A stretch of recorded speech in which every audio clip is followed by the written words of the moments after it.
And you marry that realization to the fact that we now have 3D printing that is customizing manufacturing, where printers that now cost up to $1,000 can be brought down to $1,000 to produce the iPhone cases, doorknobs, architectural models, prosthetic limbs, et cetera, and et cetera.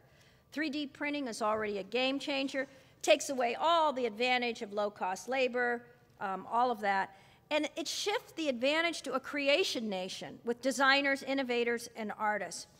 So we have launched a major initiative at the U.S. Council, the 21st Century Manufacturing Initiative, being chaired by Sam Allen at Deere, also with the CEO of Applied Materials, the president of MIT, the head of our Pipe Fitters and Joiners Union, who says very brilliantly, we create the plumbing infrastructure for the nation, to really understand what is 21st century manufacturing.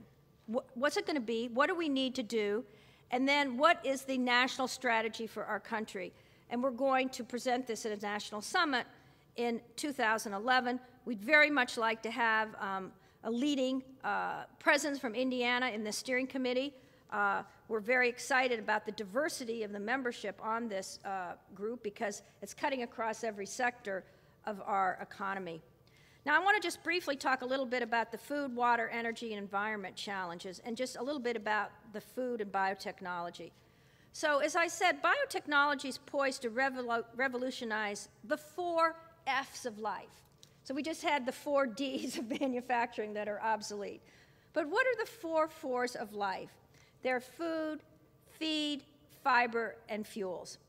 It's only going to be with genetic engineering and frontier work in biotech and how it relates to nano and materials, et cetera, that we will have pest and disease-resistant crops that can increase yields. We're going to see protein and amino acids actually embedded in food stocks that heretofore have had no nutritional value. And this is going to be the only way we're going to grow food in increasingly drought-resistant areas and non-arable land.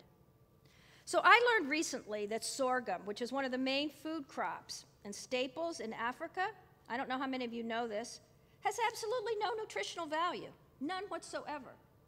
And when you see children in Africa that have these, huge stomachs, they're being pumped with sorghum and getting nothing. Already the capability exists to insert the vitamins, the protein into these core food stocks to ensure that everyone in the world is going to have a protein-based, nutritious diet. To me, that is something that is phenomenal and something that I'm proud the United States is leading. But guess who we're leading this with? This is a surprise, but it's very important. We're leading this with Brazil. Brazil, the U.S. and Brazil, are the 2 largest, the U.S. is first, agricultural producers and exporters in the world. What the Brazilians have done in agriculture is mind-boggling. And the U.S. played a big role in this through Embrapa, their research institute that we established in the 50s. Lots of U.S. aid money went in. But they are completely revolutionizing the productivity of agriculture as well as the output in terms of the final product. It's unbelievable. And everything you hear about the Brazilians, tearing down the Amazon and all that, is actually not true. They are using land in a productive way on a scale that probably rivals anything the United States has done. We are big partners together. They are the real other player in the United States supporting the ability to have genetically modified foods, which, as you know, the EU is against, which I very much believe is a trade barrier issue. The EU telling countries in Africa, we're not going to allow you to export your food into the EU, one of the few products they have. If you've done anything to alter, the purity of a food or vegetable, even though human beings have been genetically modifying plants and animals since we entered the Neolithic age. But the U.S.-Brazil relationship's huge, and this is, again, a major place for Indiana to play a role. One example I love to share is we just 2 weeks ago had the 2nd U.S.-Brazil Innovation Summit. We have a big partnership with the Brazilian Competitiveness movement. They set up over 200 leaders. We hosted it at Georgetown. And we created the model for what we're calling Beyond Joint Ventures, a very important startup enzymatic company called Codexis out of Silicon Valley, Next Generation Biofuels, has teamed with Cosan the major ethanol producer in Brazil, with Royal Dutch Shell, to now go out as a new global enterprise. That's an example of what's going on in the food and agriculture space that relates to energy as well. So, you know, on the waterfront, our government and DARPA, the Department of Energy, are doing some unbelievable things on water purification that reduces cost and energy, and the ideas are just pouring in.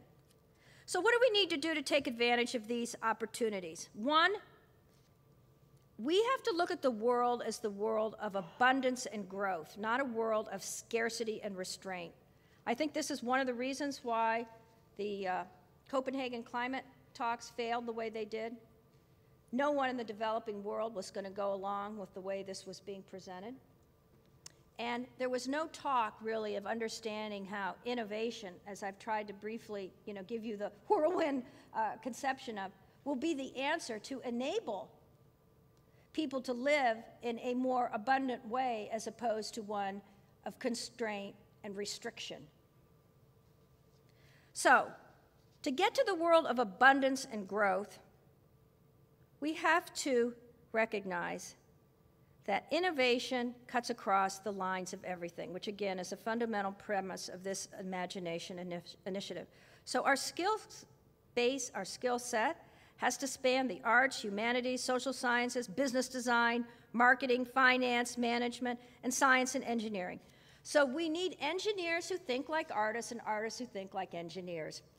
And we need to have the professionals across every activity come out of their stovepipes.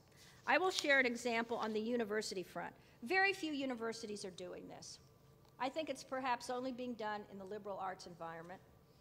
I have the fortune to, I don't know how this happened in my life, but I have two sons, 20 and 21, who are both at the U.S. Naval Academy. And I've become active in the Academy as a member of their private sector foundation.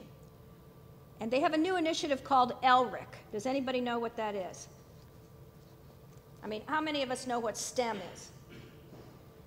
Okay, STEM, science, technology, engineering, and math, this issue that we're focused across the country. But what they've done that I think is absolutely brilliant is that they have merged STEM and LRIC. And LRIC is language, regional expertise, and culture. So every midshipman that goes there, and my older son is majoring in international relations and is a star Arabic student. He also will end up with a full engineering degree. So everybody gets an engineering degree. You can't function, you have to have that. But you have all these other things on top of it. What place is producing that kind of a curriculum? Plus adding all the leadership that goes around that as well. Think about that. I don't know. I mean, I know in the liberal arts environment you do have to take some science and math, and you have to take, but we need to fuse a curriculum that spans everything for the game-changing innovation. So I challenge, the educational transition needs here to think about that as well. Finally, I'll just mention on leadership. Leadership matters. Leadership is what we're talking about here. Leaders are the people that push the envelope, working in a bottoms-up way, but having the vision. The thing I was so struck about in the UAE is the vision of leadership. We think of the meteoric rise and change of China. But when I was there, I saw 20 years ago, 30 years ago, the pictures of Abu Dhabi and Dubai. These were just little desert places with a few little ports. They had nothing.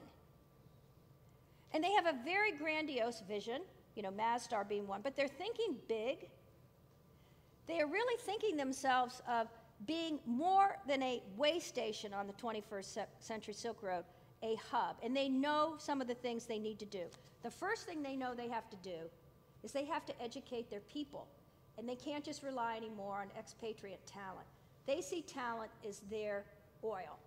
We need to also, at the state level, in our communities and nationally, have a vision of what we want our country to be in the years ahead.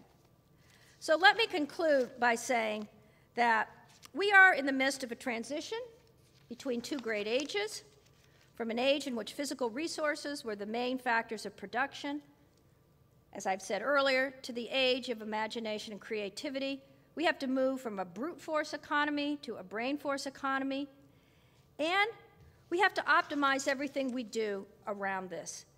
Our educational system is clearly key, but also, in terms of what the U.S. needs to do, let's get our house in order so we don't have to hear, and I get this a lot, the Scandinavians make fun of us for our capital cost structure. I mean, does anybody here think Scandinavia has low taxes?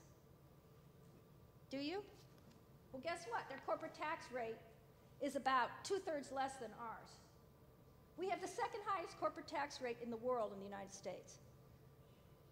So when the CEO of Applied Materials, who now has his technology base in China to make all the equipment and everything for solar cells, says, I want to do this in the United States, but when I add up all the capital cost structure and regulate, I have a 40% differential cost structure. We can change that. We don't have to have 2.5% of our GDP go to pay for tort payout. No other country in the world has that.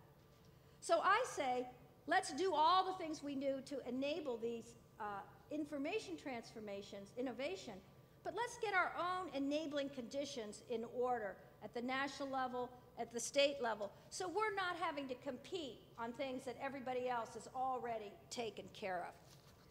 And the last thought I want to leave you with is that if we out-imagine and out-create, to out-compute and recreate our world, again, I think we heard this morning, let's look back into the past to learn and to understand. And for me as an archaeologist, I am always doing this. It's had a great impact on my career and the way I think. But I'm going to share with you a little bit about two great civilizations that were the game changers and the innovators of their time.